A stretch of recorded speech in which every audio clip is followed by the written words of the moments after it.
Hello everyone, my name is Praveen Anchal and I welcome you all in our YouTube channel of Core Academy।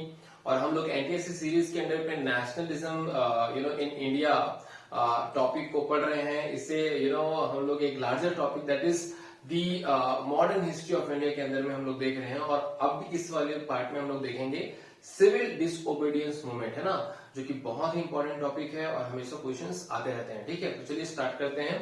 Civil disobedience movement. Okay, so let's write the name first. Civil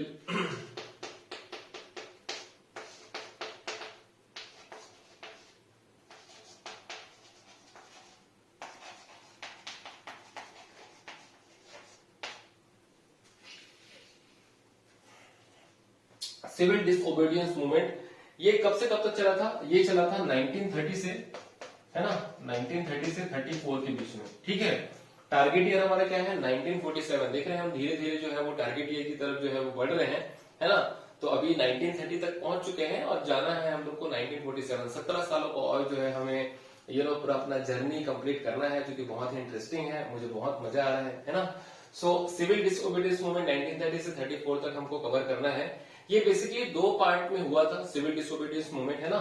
जो पहला part था ना वो हुआ था from 1930 to 31, है ना। और जो दूसरा पार्ट था वो हुआ था फ्रॉम 1932 टू 34, ये याद रखिएगा। ठीक है, तो पहला पार्ट हुआ था from 1930 to 31 April 1932 March 31 and second one is from the 1932 to 34। तो ये दो फेजेस में हुआ था।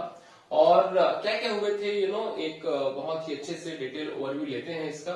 सिविल डिसओबीडियंस मूवमेंट, देखिए मैंने लास्ट टाइम आपको बताया था 26 जनवरी 1930 को हमने अपना स्वतंत्रता दिवस, पहला फर्स्ट इंडिपेंडेंस डे हमने मनाया under the leadership of Pandit Jawaharlal Nehru ji.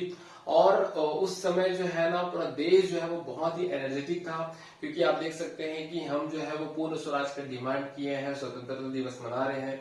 तो इसी सब बीच गांधी जी भी इसको बहुत ही पॉजिटिव तरीके से देखते हैं और गांधी जी भी सोचते हैं कि हमें जो है एक नया मूवमेंट स्टार्ट करना चाहिए। और उसी नए मूवमेंट का नाम होगा सिविल डिसओबीडियंस मूवमेंट, है ना। तो सिविल डिसओबीडियंस मूवमेंट से पहले गांधी जी सोचते हैं कि हमें एक सॉल्ट मार्च स्टार्ट करना चाहिए, जिसका नाम उन्होंने दिया दांडी मार्च, है ना।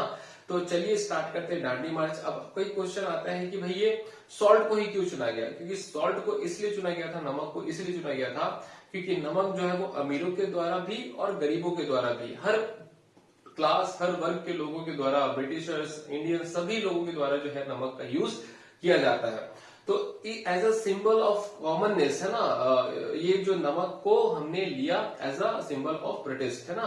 तो चलिए स्टार्ट। और उस समय जो है ये नमक के ऊपर में बहुत ज्यादा जो है वो टैक्स लगाया जाता था। अबाउट 60 to 70% जो है वो टैक्स नमक के ऊपर लगता था, जिसकी वजह से उसकी प्राइस जो है वो बहुत ज्यादा हाई हो जाती थी और गरीब आदमी को बहुत ज्यादा परेशानी होता था उसको परचेस करने के लिए। तो इस नमक के कानून को तोड़ने के लिए गांधी जी ने क्या स्टार्ट किया? दांडी मार्च। लेकिन दांडी मार्च अचानक से स्टार्ट नहीं हुआ था, है ना। गांधी जी ने बीच में कई सारे प्रपोजल, कई सारे लेटर्स भेजे थे लॉर्ड इरविन, जो कि उस समय के वॉइस रॉय थे भारत के, लेकिन कोई रिटर्न रिप्लाई नहीं आया। तो चलिए देखते हैं क्या होता है। जैसे लास्ट क्लास में हमने समझा था 26 जनवरी 1930 को गांधी जी जो है वो फर्स्ट इंडिपेंडेंस डे सेलिब्रेट किया गया 26 जनवरी 1930 को। और उसके 5 दिन बाद, है ना, 31 जनवरी 1930 को, है ना, गांधी जी ने है ना, गांधी जी ने 11 डिमांड्स भेजे लॉर्ड इरविन को। कितने डिमांड्स भेजे? 11 डिमांड्स, है ना। 11 demands were sent to Lord Irwin. कौन थे भाई लॉर्ड इरविन? वॉइस रॉय थे ना, वॉइस रॉय थे लॉर्ड इरविन। ओके, तो जो ये 11 डिमांड्स थे वो बहुत सारी चीजों को कंसिस्ट करते थे, जो कि इंडस्ट्रियलिस्ट, लेबर्स, वर्कर्स, पीजेंट्स और सॉल्ट उसमें से सबसे ज्यादा फेमस हाईलाइटेड पॉइंट था। तो जब ये 11 डिमांड्स लॉर्ड इरविन के पास पहुंचा तो लॉर्ड इरविन ने इसको बहुत ही हंसी में लिया, मजाक में लिया। सॉरी। तो लॉर्ड इरविन ने इसे बहुत मजाक में लिया और sorry, my mistake. Sorry. Actually, this dust is directly coming in my mouth now, so that is why. Sorry for the mistake. Okay fine. So 31 जनवरी 1930 को गांधी जी ने 11 डिमांड्स भेजा लॉर्ड इरविन को, और लॉर्ड इरविन ने इसको बहुत ही मजाक में लिया, बहुत ही लाइटली लिया. ये गांधी जी बहुत सनक गए हैं लगता है ना, कुछ भी डिमांड जो है वो करते रहते हैं. तो लॉर्ड इरविन ने जो है वो गांधी जी को बहुत हल्के में लिया, लेकिन इस बार गांधी जी बहुत ही ज्यादा सीरियस थे, और गांधी जी ने लॉर्ड इरविन को एक अल्टीमेटम दिया था कि मैं आपको समय देता हूं 31 जनवरी से 11 मार्च तक का समय. अगर इस टाइम पीरियड में आपने मेरे इस 11 डिमांड्स को एक्सेप्ट नहीं किया तो हम एक फुल फ्लैग सिविल डिसोबीडियंस मूवमेंट स्टार्ट करेंगे, और एक बार अगर ये सिविल डिसोबीडियंस मूवमेंट स्टार्ट हो गया तो आप संभल नहीं पाओगे, आपकी सत्ता जो है वो संभल नहीं पाएगी. तो इस तरीके का जो है वो challenge Gandhi ji Lord Irwin को देते हैं. 11 मार्च आता है ना. गांधी जी और उनके फॉलोअर्स ये एक्सपेक्ट करते हैं कि कुछ तो एक पॉजिटिव आउटकम, एक पॉजिटिव डिसीजन लिया जाएगा लॉर्ड इरविन की तरफ से. लेकिन लॉर्ड इरविन 11 डिमांड्स तो क्या एक डिमांड तक फुलफिल नहीं करते हैं, और उल्टा गांधी जी को बोलते हैं कि आपको जो करना है कर लीजिए, हमें कोई फर्क नहीं पड़ता. इसी वजह से 12 मार्च याद रखिएगा जो डेट है 12 March. Okay, date is very important है ना. 12 मार्च 1930 को गांधी जी जो है वो स्टार्ट करते हैं. गांधी जी स्टार्टेड है ना. गांधी जी स्टार्ट करते हैं क्या, सॉल्ट मार्च या फिर डांडी मार्च है ना. तो 12 मार्च से स्टार्ट हुआ और ये कब तक चलेगा, 6 अप्रैल तक चलेगा, 6 अप्रैल. तो यहां से जो है ये स्टार्ट होता है, ठीक है, यहां से ये जो है स्टार्ट हो रहा है और यहां जो है ये एंड हो रहा है. ठीक, तो 6 अप्रैल 1930, 6 अप्रैल 1930 को हमारा जो ये डांडी मार्च है वो खत्म हो जाएगा, और यहां पर जो है सॉल्ट बनाया जाएगा by Gandhi ji. Okay, so salt will be made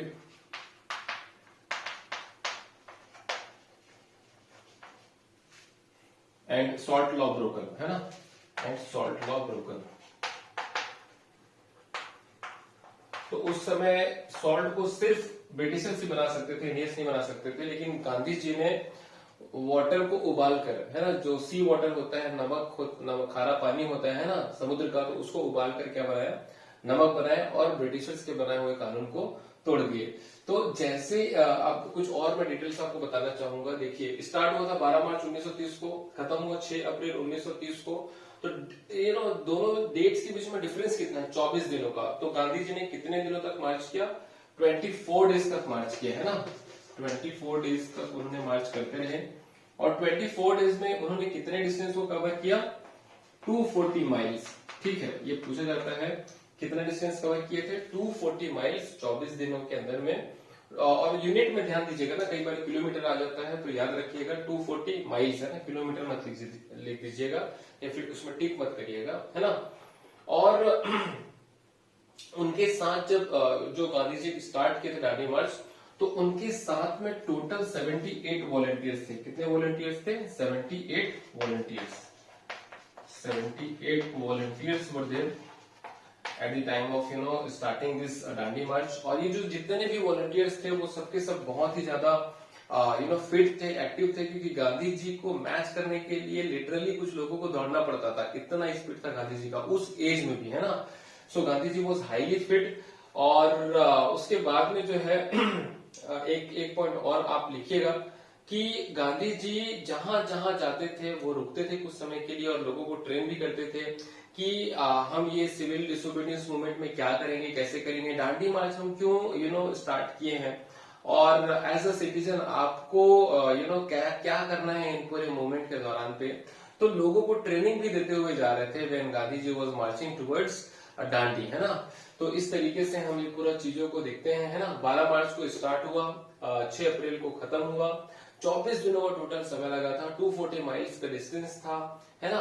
और 78 वॉलंटियर्स का साथ था। और जब गांधी जी निकलते थे वहां से तो ऐसा लगता था कि एक सफेद नदी बह रही है, क्योंकि maximum followers have wear the white cloth. बहुत से जो फॉलोअर्स थे उन्होंने सफेद कपड़ा जो है वो पहना हुआ था। और जैसे मैंने बताया एक सफेद नदी की तरह जो पूरा वो प्रोसेशन जो रैली है वो दिख रहा था। एक बहुत ही अद्भुत नजारा था। जहां जहां गांधी जी जाते थे फुल मालाओं से उनका स्वागत होता था, है ना।